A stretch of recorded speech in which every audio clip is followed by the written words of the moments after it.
السلام علیکم ورحمۃ اللہ وبرکاتہ۔ خیر مقدمہ فدا نامے میں دنیا کی مقدس ماؤں میں سے ایک اور مقدس ماں حضرت لیلہ بنت حسمہ، جن کی کنیت عبداللہ ہے۔ حضرت عبداللہ لیلہ بنت ابی حسمہ کا تعلق قریش کے خاندان بنو عدی سے تھا۔ حضرت لیلہ کا نکاح حضرت عامر بن ربیعہ حضرت عامر سے ہوا۔ وہ بنی انز بن اوائل میں سے تھے جو بنو عدی کے حلیف تھے۔ حضرت عمر فاروق رضی اللہ عنہ کے والد خطاب نے ان کو فرط محبت سے اپنا بیٹا بنا رکھا تھا۔ دونوں میاں بیوی کو اللہ تعالیٰ نے نہایت صالح فطرت سے نوازا تھا۔ انہوں نے دعوت حق کے بالکل ابتدائی زمانے میں اسلام قبول کیا اور مشرکین کے جور و ستم کا نشانہ بن گئے۔ جب کفار مکہ کا ظلم و ستم حد سے بڑھ گیا تو میاں بیوی نے حضور سرور کائنات صلی اللہ علیہ وسلم کے حکم پر اعلان نبوت کے 5ویں سال میں ہجرت حبشہ کا قصد کیا، اور حضرت لیلہ اونٹ پر سوار ہونے کو تھی یا وہ چکی تھی۔ اس وقت حضرت عمر رضی اللہ عنہ وہاں آ گئے۔ حضرت عمر ابھی تک اسلام قبول نہیں کیے تھے۔ انہوں نے حضرت لیلہ سے پوچھا، عبداللہ کدھر کی تیاری ہے؟ انہوں نے جواب دیا، تم لوگوں نے ہم کو بہت ستایا ہے، اس لیے ہم گھر بار خیرآباد کر رہے ہیں۔ خدا کا ملک تنگ نہیں ہے، جہاں سنگ سمائیں گے چلے جائیں گے، اور جب تک اللہ تعالیٰ مسلمانوں کی مخلصی کی کوئی صورت پیدا نہ کرے وطن سے دور ہی رہیں گے۔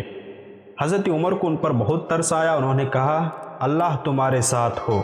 جب وہ چلے گئے تو حضرت لیلہ کے شوہر عامر بھی آ پہنچے۔ حضرت لیلہ نے ان کو یہ واقعہ سنایا تو بولے، عمر اس وقت تک مسلمان نہ ہوں گے جب تک خطاب کا گدھا ایمان نہ لائے گا۔ گویا ان کے نزدیک جس طرح گدھے کا قبول اسلام ناممکنات میں سے ہے، اسی طرح حضرت عمر کا شرف ایمان سے پہرایاب ہونا بھی ناممکن نظر آتا تھا۔ لیکن حضرت لیلہ نے کہا، مجھے دیکھ کر عمر پر سخت رقت طاری ہو گئی تھی، کیا خبر اللہ تعالیٰ ان کا دل پھیر دے۔ حضرت عامر نے فرمایا، کیا تم یہ چاہتی ہو کہ عمر ایمان لے آئے؟ حضرت لیلہ نے کہا، ہاں۔ یہ واقعہ تھوڑی بہت لفظی اختلاف کے ساتھ متعدد اہل سیر نے بیان کیا ہے کہ اللہ تعالیٰ نے حضرت لیلہ کی تمنا یوں پوری کی کہ اگلے ہی سال حضرت عمر سعادت اندوز ایمان ہو گئے اور اسلام کے مضبوط بازو بن گئے۔ حضرت لیلہ اور حضرت عامر کو حبش گئے ہوئے صرف 3 مہینے ہی گزرے تھے کہ سرور کائنات صلی اللہ علیہ وسلم اور مشرکین مکہ کے مابین مصالحت کی خبر مشہور ہو گئی۔ مہاجرین حبشہ نے خبر سنی تو ان کا ایک گروہ مکہ واپس آ گیا۔ اعلان نبوت کے 5ویں سال میں مکہ واپس آ گیا۔ اس میں حضرت لیلہ اور حضرت عامر بھی شامل تھے۔ مکہ کے قریب پہنچ کر واپس آنے والے اصحاب کو معلوم ہوا کہ یہ خبر غلط تھی، لیکن اب انہوں نے الٹے پاؤں واپس جانا مناسب نہ سمجھا اور قریش کے کسی نہ کسی سردار کی پناہ حاصل کر کے مکہ میں داخل ہو گئے۔ حضرت عامر اور حضرت لیلہ نے عاص بن وال سہمی کی پناہ حاصل کی۔ اس واقعے کے بعد مسلمانوں پر مشرکین کے ظلم و ستم میں اور شدت پیدا ہو گئی۔ اس پر حضور نبی کریم صلی اللہ علیہ وسلم نے پھر ہدایت فرمائی کہ مظلوم لوگ حبش کی طرف ہجرت کر جائیں۔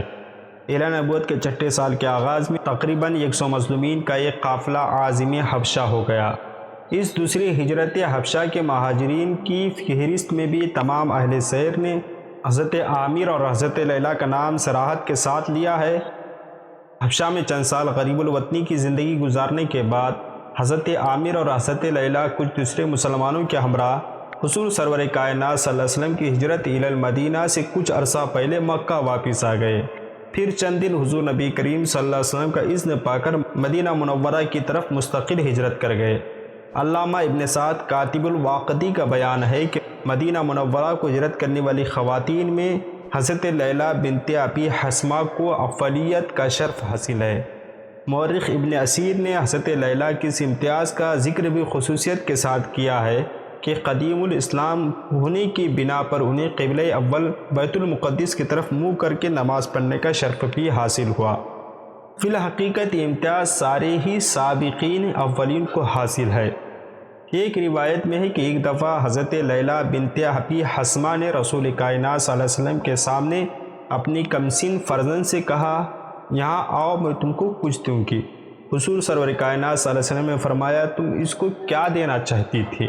عرض کی کھجور۔ رسول کائنات صلی اللہ علیہ وسلم نے فرمایا اگر تم اس کو کچھ نہ دیتی تو میں تم کو جھوٹا سمجھتا۔ حضرت لیلہ کے سال وفات اور ان کی زندگی کے دوسرے حالات کی تفصیل نہیں ملتی۔